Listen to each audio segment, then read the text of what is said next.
What's up, everyone? Welcome back to another episode of Campbell's Coins. I hope you guys are all doing well. I hope you're all staying safe. Coronavirus has a lot of people freaked out, but regardless of if it's hype or if it's overdone, a lot of us are sequestered or quarantined to our houses. And what do there's only so much you can do. Well, here is a fun activity that you can do if you're quarantined in your house. Now, what am I talking about? I'm talking about coin roll hunting. Yes, I know I've said that it is not a lucrative thing to do, and that is still true, but it doesn't take away the fact that it is a fun thing to do. And if you have kids, this is a fun activity to do with your kids. I understand that the banks might be closed, but if you have some boxes lying around, you might want to pop those bad boys out so that your kids can get involved, or just something to get into. Look for some old coins, look for some rare coins. You never know what you're going to find. I'm going to go over how to coin roll hunt this 100 box of nickels coming up.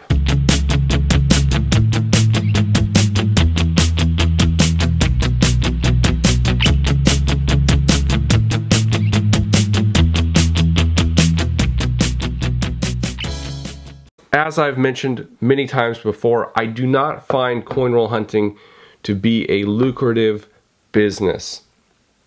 At least with my banks, the time that you put into it, it just doesn't add up. And then I know you guys see a lot of people out there like, woo, I found this many $50, and yeah, you found $50, or you found a rare penny, or you found some nickels. Good for you. But the time that you spent doing all that doesn't equal the time or the money that you're getting out of that coin. This whole thing depends on what you make. If you're not making that much, maybe coin roll hunting is for you and you can make it into a business. If you make, a good amount of money every year, it's kind of a waste of time. You're better off just working, earning that money, using that money that you earn to go buy what you want. So let's get into it. I spent enough time rambling, right? Gloves. It's important while coin roll hunting. Not because they're infected with something, but because they're dirty and they can be gross. So we're gonna glove up. You don't have to. You can just wash your hands, but I recommend that you glove up just so you don't have to worry about all the crud that gets on your hands. I've actually never coin roll hunted nickels before. I've only done pennies and $50, and I found both of those to not be worth it. I probably did like $4,000 worth of $50. Maybe it was like $2,500. It was a good amount. I found one silver $50 out of all those boxes. It was 190% Franklin. That's all I found. The pennies that I've found, I found some that have been in really good shape. I don't think I've found any errors. I still have a lot separated by year that I have to go through. But all the really good condition ones I found that are really not worth more than like $20, $15-20, and the amount of time, good God, it takes me to open and sort and just to look through everything, probably a good 8 hours just to go through a penny box. And that's just sorting them. So I haven't gone in through the individual decades. But let's go ahead, let's crack open this box, see what we can get. I'm opening it with you here, so this is the first I've seen anything in here. Of course, I'm going to show you the enders. Knife got stuck there for a second.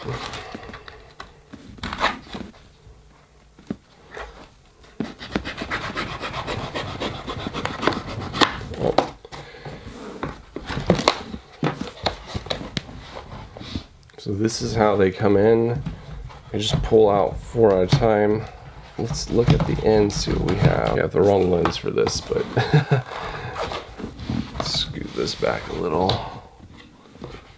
I'm not going to do this for all of them. There's really nothing on these enders. Nothing that screams anything. But you know what we're looking for? We're looking for some silver.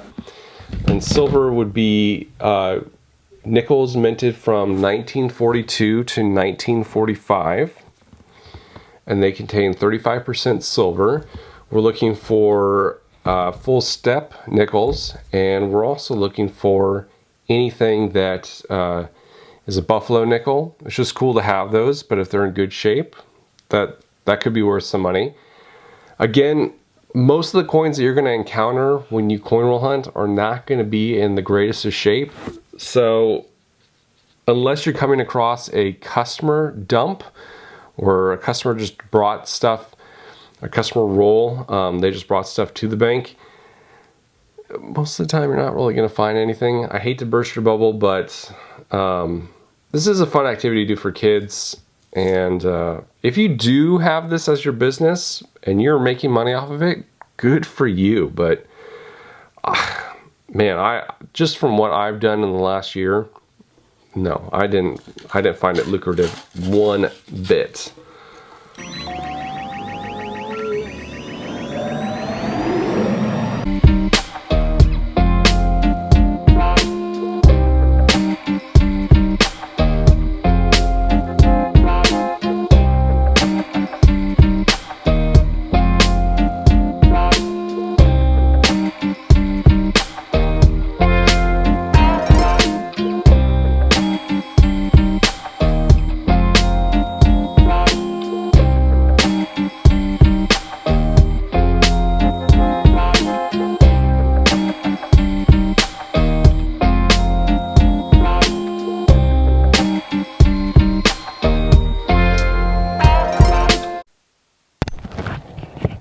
Our first old one, of course I have the wrong lens for this, but we'll come back to it. It's a 1938 nickel. This has the Monticello on the back.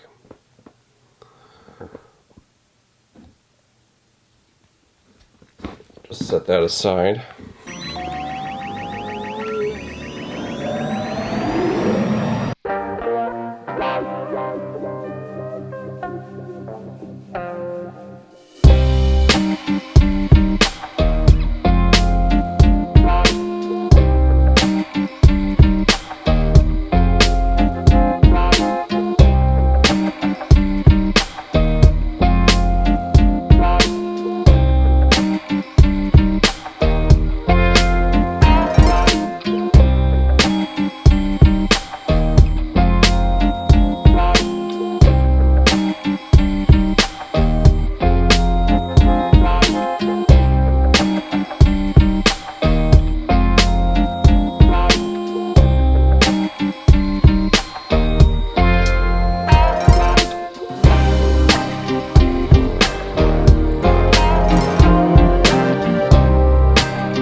Hey guys, I wanted to interrupt the unboxing for actually permanently.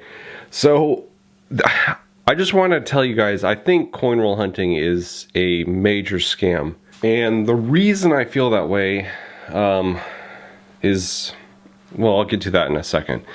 But I just really find on these like coin roll hunting videos extremely boring, because you're just sitting there watching someone unwrap a bankroll of coins or searching through a customer roll of coins.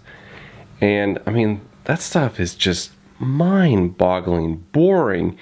And I'm trying to spare new coin hunters out there, new coin collectors, people who are into coins. I'm trying to spare you from dealing with this boredom and dealing with this frustration that I have constantly run into. And I think a lot of this has been perpetuated by a lot of the coin channels out there who romanticize and over dramatize. And why do I hear? Wow. Oh, holy cow. Oh, two. What they find, but they aren't really finding anything of real value. I mean, yeah, they're going to find an older coin, but that old coin is going to be really worn down. That is kind of the point of this video. While coin roll hunting is fun and it can be a family activity that you can do with your kids or by yourself or with friends, do not go into it thinking that you're going to find ultra rare coins or coins in really good shape. You're going to find really beat up coins. Where the money is at and what they don't tell you is to coin roll hunt mint sets, specifically uncirculated mint sets and proof mint sets. The reason being, if you go and look at the values of coins, you are not really reaching any sort of value for pre-modern coins unless it is in the mint state and up. And when it comes to modern coins, and that's 1960 through today, you are not really getting a coin of any value unless it is grading mint state 67 and higher. And you're only going to find those kinds of coins more than likely in uncirculated sets and in proof sets. There's a lot of proof errors out there where they're missing mint marks. You're not going to find those searching this kind of stuff. You're going to find it going through proof sets, looking through dozens and hundreds of them.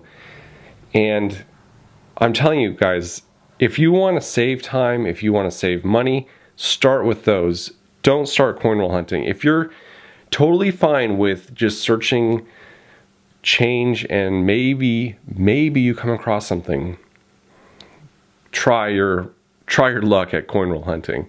I'm just telling you, I don't really believe a lot of the coin channels out there are doing it. I've done this for a good amount of time, and maybe it's just the area that I'm living in. I live in Northern California, but I get next to nothing every single time. And I'm going to show you. I started off with this box right here of nickels. I jumped into a whole nother box of nickels just because that first box really led me to nothing. And it's in the second box that I actually got some things, but nothing really of value. I got 2 buffalo nickels. Both of them were pretty worn. You could still see the dates. But, I mean, come on, they're not worth anything. Yeah, you got 50 cents maybe on those. I found some other nickels that were pretty nice, uncirculated, that were modern. And I'm going to check those a little bit more thoroughly to see what they would grade. I honestly think they'd grade 66 and below, but I just want to double check, because if they do, then it might be worth sending in. But honest to God, guys, I honestly feel if you are coin roll hunting, you are doing yourself a disservice. You're wasting your time. I mean, it took me, oh man, it probably took me a good 6 hours to go through both of these boxes, and I wasn't looking at individual coins that much. I was looking for silver nickels, the silver award nickels from 1942 through 1945. I was looking for buffalo nickels, and then I was looking for 2 major errors. I think it's the 2005 design that has the speared buffalo. I was looking for those, and I gotta tell you, a lot of the coins I found were really nicked up, were really damaged, and just not worth sending in whatsoever. So I really love all these people that go, well, yeah, there's a chance. Well, there's a chance you can win the lottery too. I still don't think that is worth playing. So guys, honestly, save yourself some time, save yourself some pain, and don't go into coin roll hunting. I know there's some guys who do it for a living, but they are searching so much more that they're not telling you or showing you. They're searching mint sets. They're going to the banks and getting customer wrap rolls, or they're getting customer dumps, which could be whole collections. That is a completely different thing than coming here. I mean, like I said before, I've done at least $4,000 in halves. I found one silver half dollar in that entire time. One. And it was a 90% Franklin. Didn't find any 40%. Found a bunch of NIFCs, which is not intended for circulation, but most of those were pretty dinged up, not worth grading. I found some odd coins here and there, but honestly, none of them were really worth keeping. And it took me so much time to sort those, to go look for errors. I found a few that could be potentially errors, but again, they're so worn that even if it were a correct error, it's only worth maybe $10 because of condition. But you have to factor in all the time that you spent going through all that crap to what you're actually getting out of it. I'm gonna stop talking right there. I'm gonna show you what I got. Here we go. All right, folks, this is what I found in those two boxes. A majority of these are coins that I thought were in pretty good shape and might be worth sending in, but I have to go through them. I just tossed them aside because they looked pretty nice. That doesn't mean they don't have problems. That doesn't mean I'm going to keep them. It just means that I put them aside because, oh, they don't look terrible. Here's really what I found, and I'm just going to set my camera down. 2 Buffalo nickels. One is a 1936. The other is a 1923. 2 Silver War nickels. And then a couple that had some really interesting coloring. It's not really coming out on that, on this video. A lot of these coins also are either in the 40s or 50s. I kept everything underneath 1960 just because I know that there's some repunched mint marks or stamped mint marks, that sort of thing. Double dies, DDRs, DDOs, and so I just kept them to check them. But more than likely, most of all of this will go back. I did find 2 proofs. I think this is one of them.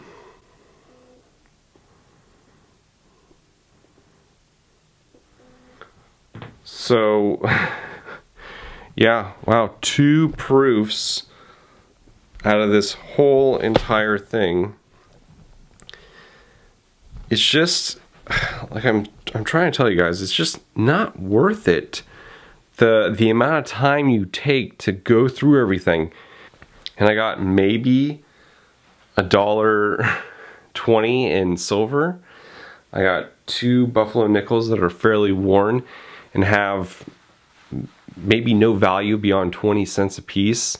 It's just not worth it. So if you do consider doing any sort of coin searching, coin hunting, I highly suggest taking a look at unopened, uncirculated mint sets.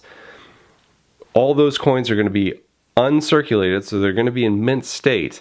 That doesn't mean they're going to be in high grade mint state, but they're going to be in mint state to the point where if there's an error, you're going to be able to see that better versus like dirt and grime.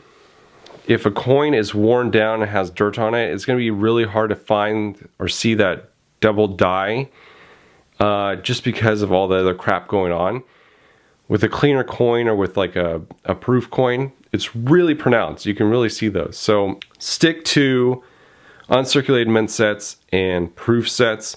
Search those. I just feel that coin roll hunting is a complete waste of time, and unfortunately it is sensationalized on YouTube here, and it's made to look like you're going to get something cool every single time. And yeah, I mean, it's fun. It's fun to do with your friends or with kids, but beyond, if you're trying to do it as a business, I don't think that's the way you should go. Let me know what you guys think in the comments below. I know that a lot of people are going to probably have some not so nice remarks regarding what I'm saying, either because they're very vested in coin roll hunting or they really enjoy it. That's totally fine. I'm really not trying to put you guys down. This is just my take on the whole thing. But let me know in the comments below, am I missing something here? Am I just living in an area that just does not get that much coin turnover or older coins or something to that effect? Let me know in the comments below. Thank you all so much for watching. I really do appreciate it. This is Campbell's Coins, and that is my 2 cents.